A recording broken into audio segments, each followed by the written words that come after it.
It's 2025 and we're still having this conversation that trans women are not women and that we should be treating trans women as women specifically. And no matter how they feel, you know, they will never be women. We need to be honest with people. I don't know why we allow this delusion to be what's mainstream. If you want to feel a certain way, that's perfectly fine. But even if you are a trans person and you go get blood tested and we know what your chromosomes are, you're still a man. That cannot be changed no matter how you feel. We just need to be honest with people. And I don't know why it's such a bad thing to just be honest with people, you know? And then they bring up some of the conversations where some women may be born and are not able to bear a child. Does that make them not a woman? Or some men may be born sterile. Does that mean they're not a man? Actually, no. A woman can be born and not be able to bear a child, and a man can be born who is sterile and cannot have a child or get a woman pregnant. Besides the chromosomes, the rest is pretty simple. Reproductive organs to bear a child and produce eggs, a woman. Reproductive organs that produce a sperm, a man. Remember, this is talking outside of chromosomes. They're getting into the simple parts. But why does everyone need validation to be considered the way they want to feel? Isn't it you that feels your own way? Be what you want to be in your own head, but why do I have to validate it? Why is it that I choose to follow reality, you choose to follow your feeling, but your emotions cancel out reality because I'm not validating your emotion? Why is that? Why is that the way that it has to be? Why can't everybody just, I don't know, be okay with each other and live as one? The world does not work on anyone's feelings. The world doesn't really care about how each individual people feel. You know, we should not say all trans people are mentally ill. That's another part that, kind of gets me a little bit whenever people talk about that. They have a vision in their own head of how they want to live. Let them live the way that they want to live. Let them live the way that they see fit. You're not the person that has to live in their body. So to just say it's strictly a mental illness, I think is maybe a little bit of a stretch, you know? Now, still, that does not mean anyone has to validate the way that they feel or anything like that, nor should anyone be canceled for validating their viewpoint or not validating their viewpoint. That's just purely wrong, but we've given the power of cancel culture far too much power in this day. But it seems like most trans people really don't want to be validated, man. They just want to kind of live their lives, you know? And Pierre Morgan actually had a conversation with some people just yesterday about this very topic.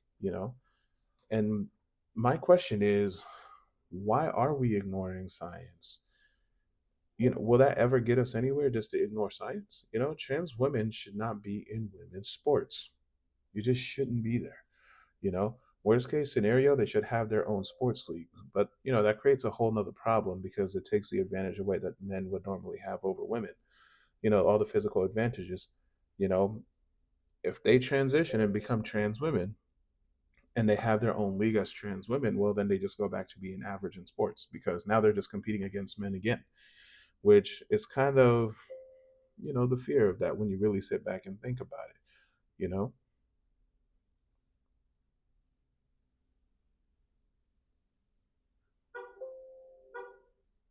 But sadly, I'm one of those people who think that this whole entire movement actually hurt the Democrats a little bit during the election. They were really focused on trans ideologies, especially Kamala Harris, and I think this kind of swung the vote a little bit to Trump because he's completely against it.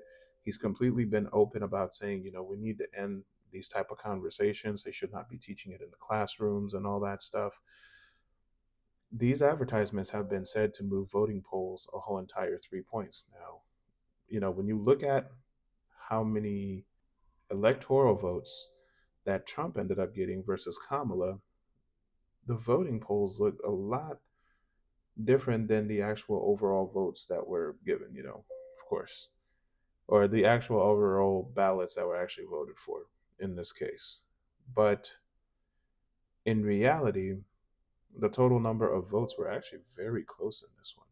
And so to move this election an entire 3 points is actually quite a lot when you actually think about it. That could have been the difference between Kamala being president and not in this situation. So more things are coming out on the news. Even Mark Zuckerberg has come out and said, hey, you know what? At Meta, it's time to remove tampons from all the men's bathrooms. I will provide the link in the description here as well for this. You know, Eli, I don't know her last name, but it is a transition woman. She showed up on Dr. Phil in the past. She was on this Pierre Morgan show, and I will also post that link in the video below. You know, she's definitely an advocate for parents not to know about their children wanting to transition. She's completely all for kids going to someone in school, maybe a counselor or something like that, and talking to them about transitioning when these kids don't even know anything about their sexual lives yet. But she's perfectly okay with them going to someone in school that they don't personally know, but they can confide in and have the chance to start taking hormones before they hit puberty. Make sure that their parents do not know and it's all confidential while they are in school. You know, everything about these trans ideologies, how to transition, how they should be feeling and who they should talk to and what they should talk about, and to get kind of information that, in all honesty, a child in elementary school has no business even talking about. And that's kind of where she falls off for me 100%. You know, the first problem of you knowing that there's an issue with your ideology is when you want to hide it from parents. Okay. She claims that for her, she wanted to transition a lot sooner than she was allowed to. But if we're being honest, we don't even know how she knew anything about that, because in her time, it was not really that popular. So, how did she even get to a point being born as a man? And it's just all of a sudden like, well, you know what? I'm actually a woman and I think I'm going to be happier as a woman. Let's go through the transition process. How did she even come about that?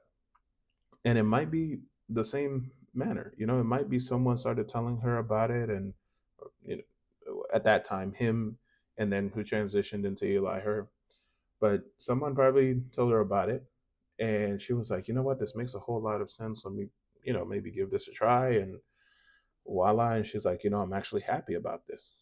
Does that mean that that's what the majority of people need? Absolutely not. Absolutely not. When you want to keep the parents out of this, we got to draw a line somewhere, man. That's definitely not okay.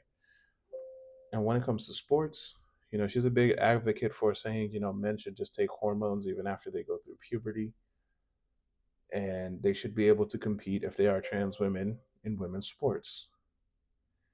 Let's just be honest, man. There's a reason why we separate men's sports from women's sports. And the reason is very, very simple. Men do have an inherent advantage in sports over women: strength, greater lung capacity, bone density. Even over the Olympics, we had a woman who was a boxer, and everyone was questioning with her high testosterone levels, is this an actual woman or is this a man who's transitioning and we don't know? Female boxer actually ended up quitting in the middle of the fight, saying, I've never been punched that hard by a female. In MMA, we've seen a guy who's transitioning and becomes a trans woman crack the skull of an MMA fighter, in women's MMA. We've also seen the swimmer in college who's come in very average swimmer as a male college swimmer, transitions and dominates women's sports. Is that fair for women? Absolutely not.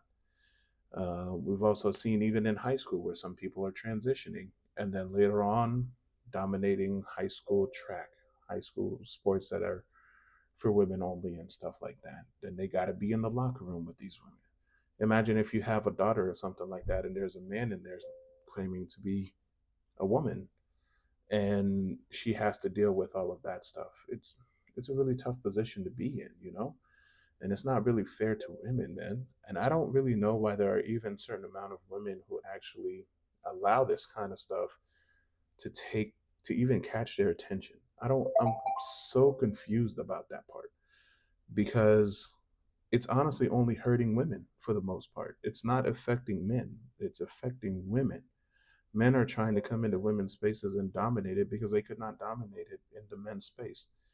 And women started allowing that, but now they're waking up and going, wait a minute, no, I'm not a cisgendered woman. I'm a woman. This is what I was born as, a female. And, I think people are starting to wake up with all this. Um, Trump, I think, will also have a big effect in this, especially after Monday. I think Trump will definitely have a lot to say on this, and that'll be actually interesting to watch. But this cancel culture on just because someone doesn't agree with you definitely has to stop. I don't really know why we see it as the only right way of doing anything. Everyone wants to come out and complain about one thing and ignore reality. The world works on reality and has its own ways of working outside of that as well. And if we're going to ignore reality and science and all that, maybe we should ignore complaints about not being accepted as a trans person either. I don't know. That's for everyone to decide on their own. Thank you very much for your time today, guys. Definitely like and subscribe, and we will have much more coming for you. Have a good one.